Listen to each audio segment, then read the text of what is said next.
안녕하세요. 작가 헤르만 헤세의 데미안입니다. 요즘은 평생 교육의 시대죠.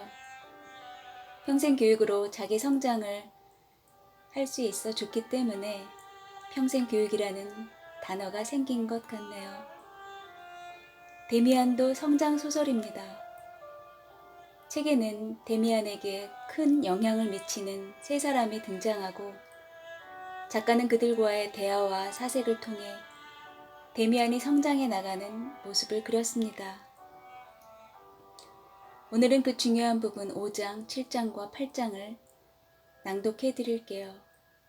그 전에 작가 헤르만 헤세에 관해 간략히 소개해 드릴게요. 헤르만 헤세, 독일의 시인 소설가,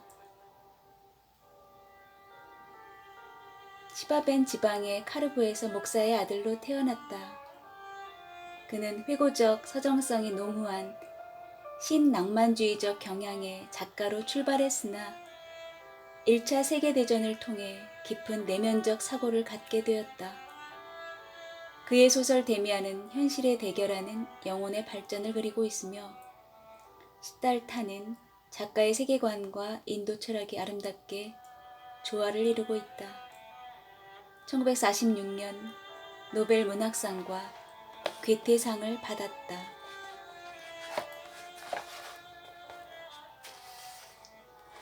5장 새가 알에서 나오려고 한다.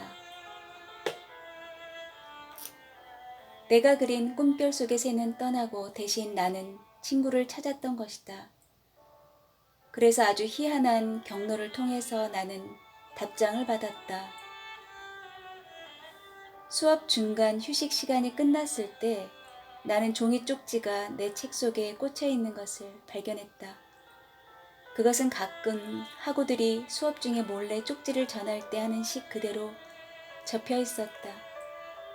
누가 그런 종이 쪽지를 내게 보냈을까 하고 나는 의아하게 생각했을 뿐이었다.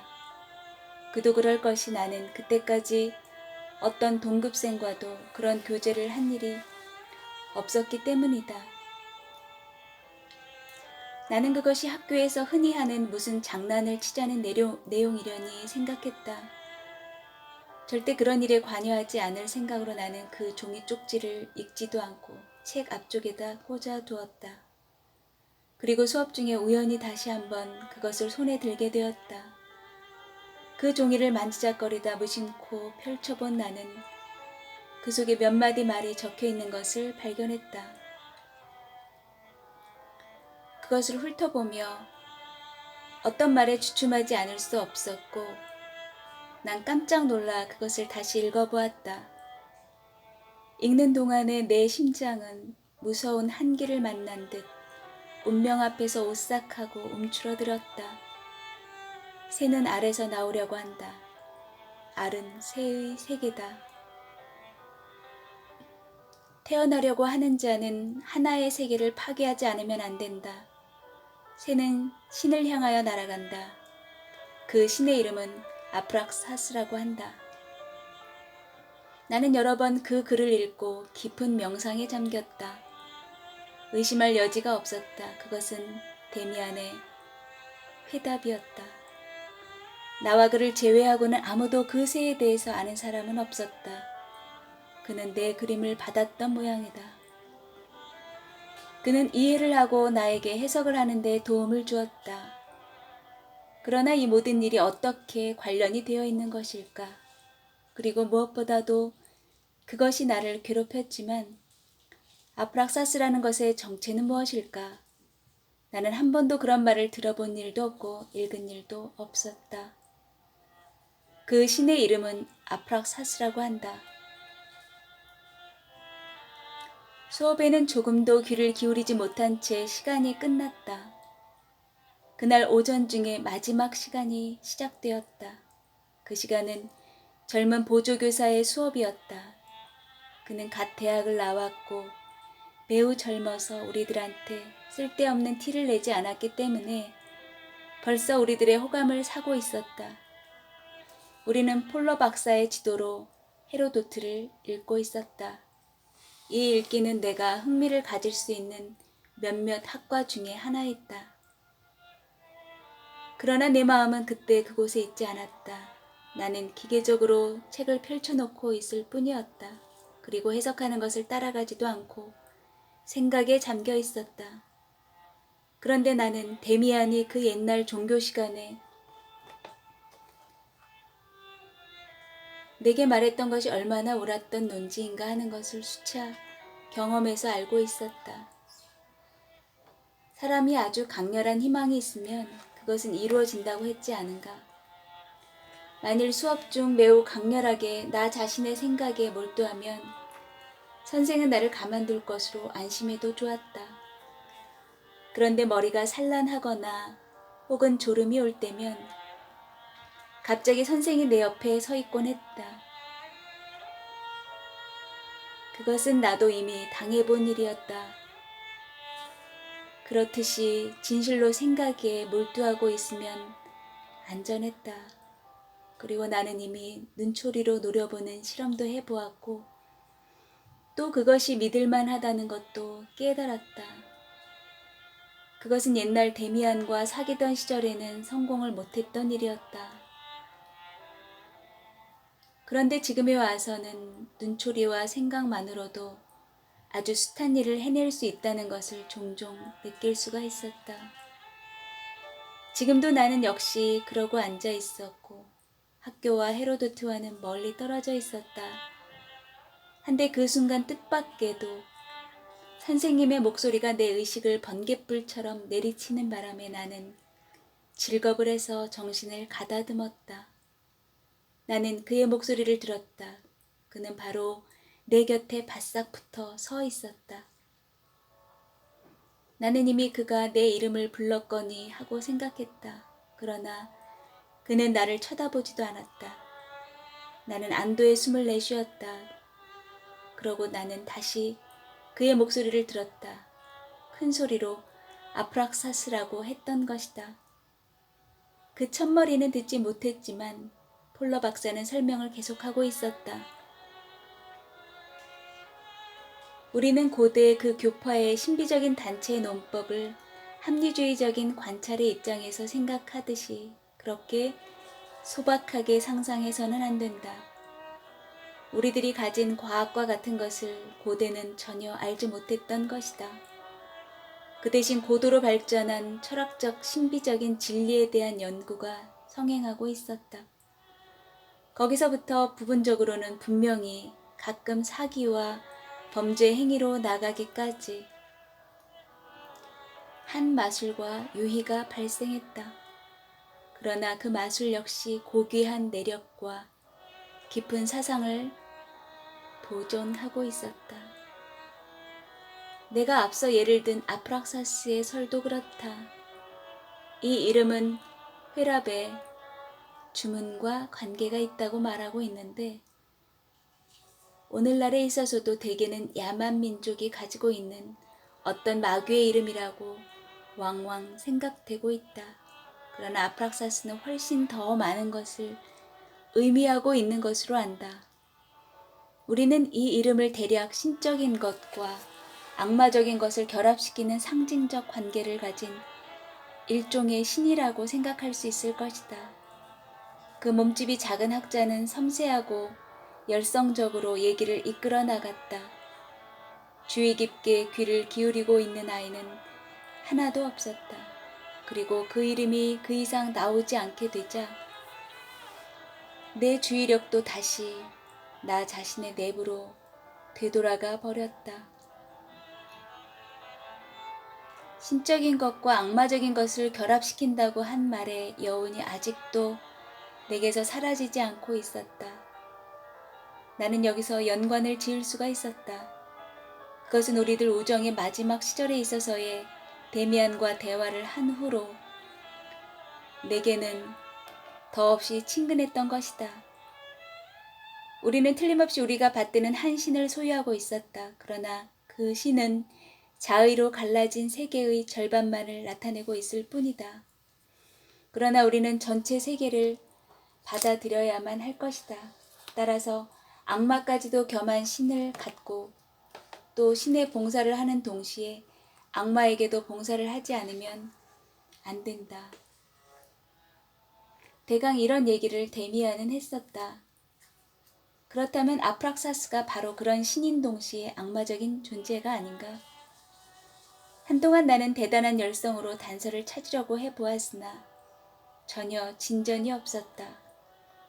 나는 아프락사스를 찾아내려고 도서관 전부를 샅샅이 뒤졌지만 허사였다.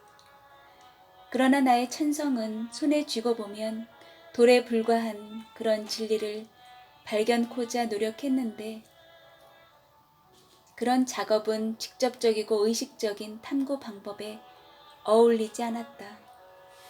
한때 그렇게 철저하게 열성적으로 몰두했던 베아트리체의 모습은 이제 점차 밑으로 가라앉고, 아니 오히려 서서히 내 앞에서 떠나갔다고 할 수 있고, 점점 지평선 쪽으로 가까이 가서 그림자처럼 어렴풋하고 희미해지는 것이었다. 그것은 이미 나의 영혼을 만족시켜주지 못했던 것이다. 7장 에바 부인. 휴가 때 나는 막스 데미안이 그의 어머니와 함께 살고 있던 집에 한번 가보았다. 나이 많은 부인이 뜰을 산책하고 있었다. 나는 그 여자에게 데미안의 일을 물었다. 그 부인은 그 가족의 일을 잘 알고 있었다. 그러나 지금은 어디에 살고 있는지 모른다고 했다. 그 부인은 내가 관심을 가지고 있는 것을 알아차리고 나를 집 안으로 인도하고 한 권의 양피 표지의 앨범을 찾아내서는 데미안의 어머니 사진을 보여주었다. 나는 그 부인에 대한 기억은 별로 가지고 있지 않았다. 그러나 지금 그 조그만 사진을 들여다보며 나는 심장의 고동이 멈추는 듯 했다. 그것은 내 꿈속의 그녀 모습이었던 것이다. 이렇게 하여 내 꿈의 이상이 지상에 살고 있는 것을 알았다. 난 아주 벅찬 기적과 같은 것이 나의 온몸 안으로 흘러드는 것을 느꼈다. 저런 풍모의 여자, 내 운명의 면형과 모습을 가진 여자가 있었던 것이다. 어디 있을까? 어디에? 그리고 그 여자는 데미안의 어머니였다. 그 후 얼마 지나지 않아 나는 마침내 여행을 떠났다. 이상한 여행이었다. 나는 항상 이 여자를 찾아서 마음 내키는 대로 쉴 새 없이 전전하며 돌아다녔다.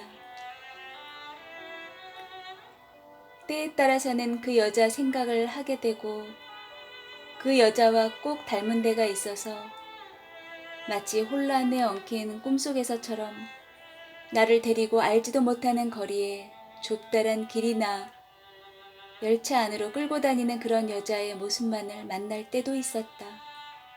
그런가 하면 나의 찾아다님이 얼마나 헛된 일이었던가를 깨닫게 되는 날도 있었다. 그럴 때마다 나는 어느 공원이나 호텔의 정원이나 대합실 같은 데서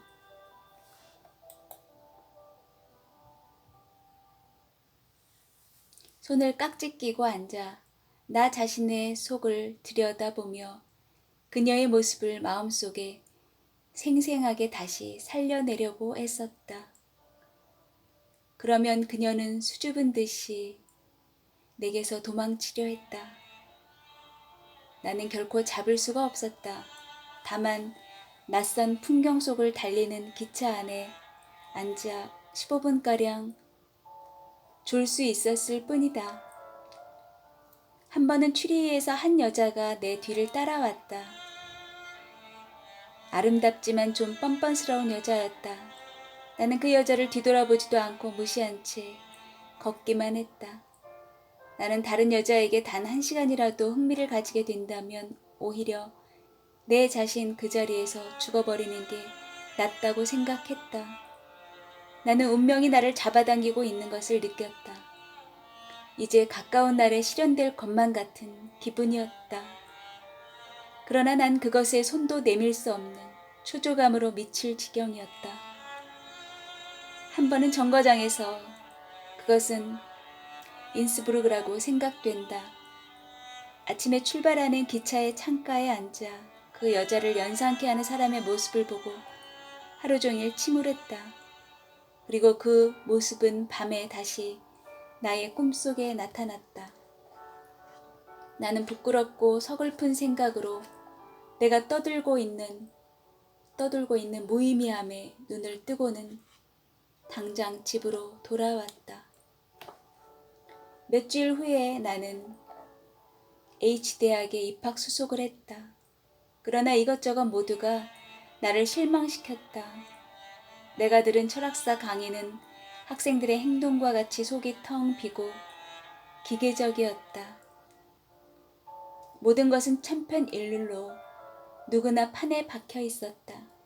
소년답게 상기된 얼굴은 쾌활했으나 그 태도는 슬프도록 알맹이가 없었고 만들어 놓은 모조품처럼 보였다.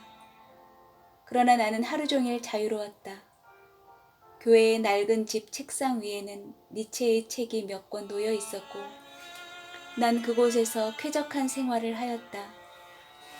나는 늘 니체와 함께 살고 그의 영혼의 고독을 느끼며 그가 쉴 새 없이 말하고 있는 운명을 냄새 맡는다. 그리고 그렇게도 가차없이 자기의 길을 걸어간 사람이 일찍이 존재했던 사실에 고마움을 느끼기도 했다.